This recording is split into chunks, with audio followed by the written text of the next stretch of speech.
In the time I've been here and all the kickers I've met with and worked out and all that stuff, a big part of the equation is certainly the temperament and the personality of the individual. One of the things that we really liked about Jason when we first started working him out and kind of getting to know him on the, introductory levels, I kind of really liked his demeanor. I liked where he was. I really liked his background, his family background, which certainly plays into a personality. And he comes from a military background. He's youngest of 4 kids. I have 5 kids. I know how my youngest boy is.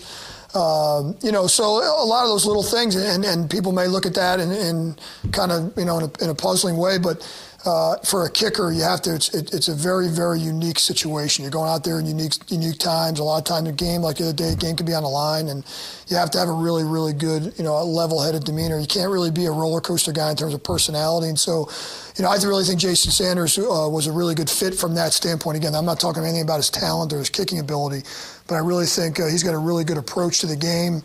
I think he's really mature, maybe above his years, and I think a lot of that factors into it. And I think that's why, certainly, I think he takes the field with confidence every time, whether it's practice, out here during training camp, OTAs, or any, on Sunday. I think he kind of approaches each kick the same. That's one of the reasons I really think that, I was very, very,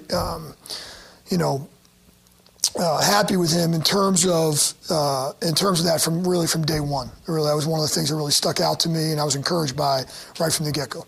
Do you have a game-winning kick ritual, whether it's your guy or the other team's guy? Do you watch the kick or? I watch everything. Yeah, I'm not one of those guys that can't watch. I got to watch.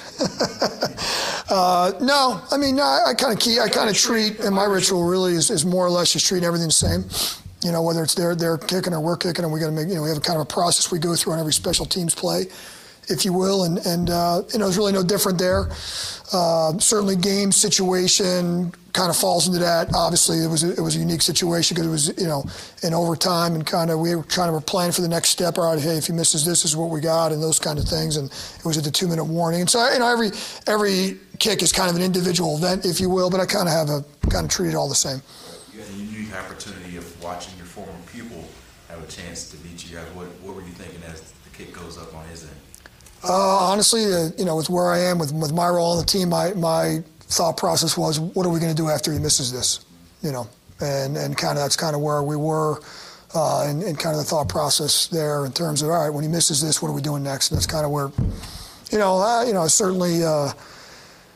It's a situation. It's a unique situation because our, former guys over there, and now you got to get ready to go, and now, you got to go into offensive mode, and now get back into your, again, time management and all those things right back into, and that obviously played out the way we wanted it to, So, but definitely a unique situation, no doubt about that.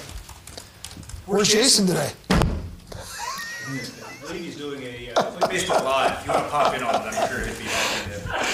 Welcome, yeah. Anything else? Yeah. I have questions. Can I do it outside with Rizzi? I don't want to do it with everybody else. Wow. Those are the rules now? Okay. I'll wait. Go ahead. All right. With Jakeem, we know he's been kind of having a shoulder thing he's been working through. Is there because he's playing a lot on offense, obviously, too. Is there a question as to how much you want to subject him to? Because, when you put him out there, he's pretty dynamic in the return game. No, really, the way we handle that is if a guy is active, he's active. From a special team standpoint, at least, I'll speak for myself. If a guy is up and playing, then he's going to play that role. Certainly, a guy like Jakeem, there's a situational thing involved in it as well. We do have 2 punt returners. We talked about that before, a couple different guys. But, as far as I'm concerned, we make the decision if a guy is active and he's going to go, then he's going to play the role that, helps us win the football game. So it really has. Now, we can certainly take care of any guy, again, I'm talking about anybody now on the team, during the practice week and limit reps and things like that. But once Sunday comes, when you're out there and you're going, if he's out there, he's going to be returning for us. Gates told us that his nickname is the Bully. He's got a lot of nicknames. Have you seen him bully on special teams? Jakeem? Yeah. He's a guy with more nicknames than, like Mighty Mouse, Kevin Hart. Say it with your chest, all that. Say it with your chest is a Kevin Hart expression. So he gets. I started that one way back when he got here. You know? So you're going to learn today. All the Kevin Hart. All the Kevin Hart stuff. So he gets it all. So.